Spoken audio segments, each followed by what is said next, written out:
and viewpoint alone are correct. All others are wrong and are not necessary. I will not tolerate anything else. This is like saying, my mother is good, yours is a prostitute. This kind of thinking and conduct are the cause of all religious friction. Unless we eradicate these two types of ego, it will be difficult to bring about peace in the world. The willingness to listen to others, the ability to understand them, and the broad-mindedness to accept even those who disagree with us, these are the signs of true spiritual culture. Unfortunately, these qualities are exactly what are missing from the world today. Nevertheless, when natural calamities occur, people's hearts open up, transcending thoughts of caste, religion, and politics. When the tsunami struck South Asia, all barriers of religion and nationality disappeared. All hearts ached in compassion for the victims. All eyes shed tears along with them, and all hands reached out to dry those tears and to help the people. Countless are the occasions when my heart and soul have been filled, seeing atheists and people belonging to different political parties and religious faiths working day and night alongside residents of our monastery in a spirit of self-sacrifice. Yet, the non-judgmental attitude and compassion people express during such situations come and go as quickly as a flash of lightning. If instead, we can manage to keep that flame of compassion ablaze within, it can dispel the darkness surrounding us.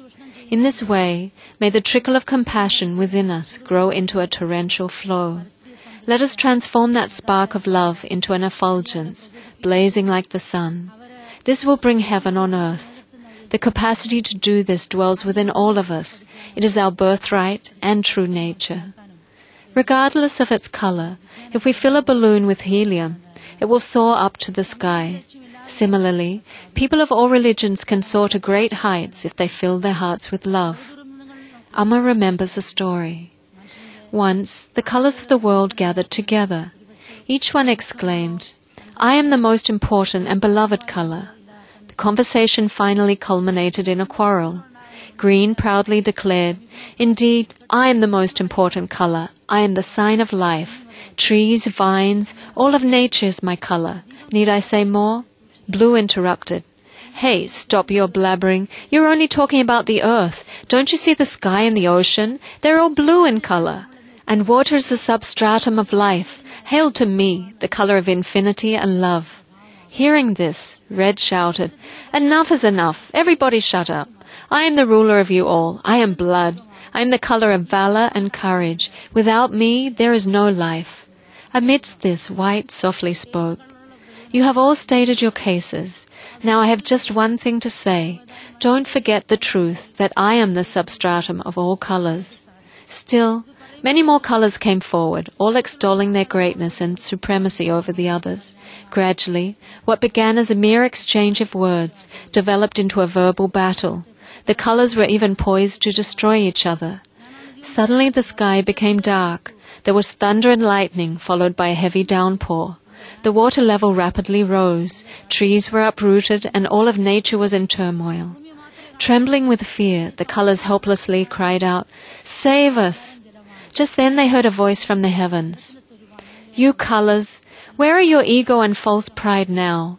You who were foolishly fighting for supremacy are now trembling with fear, unable to protect even your own lives.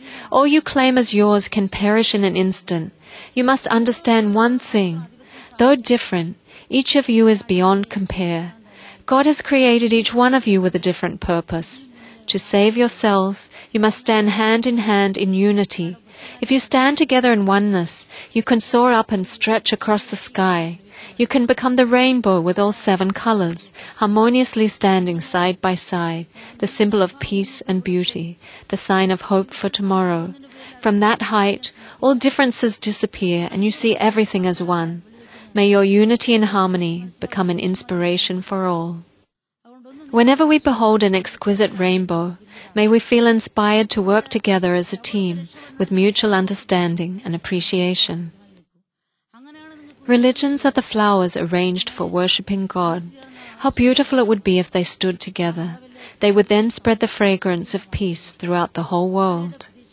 Religious leaders should come forward to sing the peace song of universal unity and love. They should become like mirrors for the world. Cleaning the mirror is not for the sake of the mirror, but so that those who look in it are able to better clean their own face. Religious emissaries must become role models.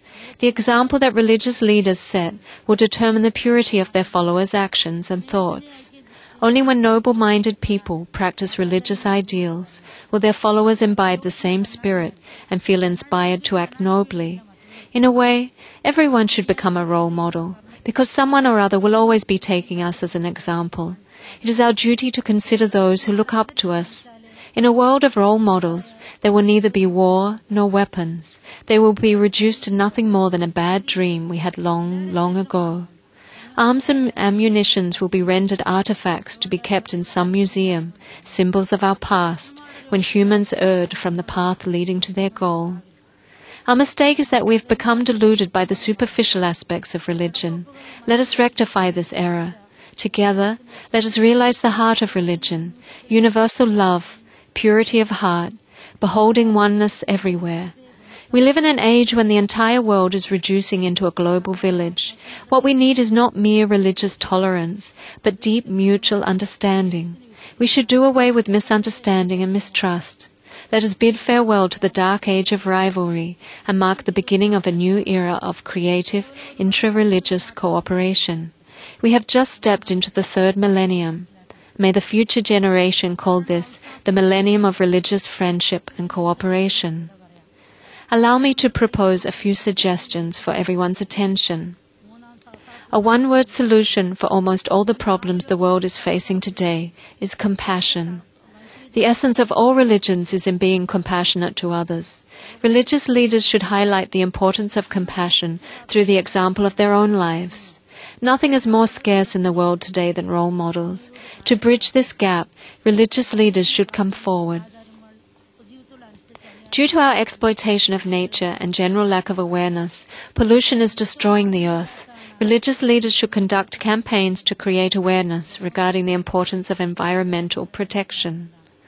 We might not be able to avert natural calamities, and as human beings have no control over their ego, it might not be possible to totally prevent war and other conflicts either.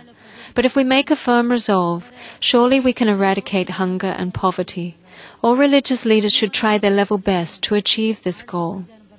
To foster intra-religious understanding, every religion should start centers wherein the teachings of other faiths are studied in depth. This should be done with an expansive vision, not with any ulterior motives. Just as the sun doesn't need the light of a candle, God doesn't need anything from us. Helping the poor and needy is true prayer. Without compassion, all our efforts will be in vain, just like pouring milk into a dirty vessel.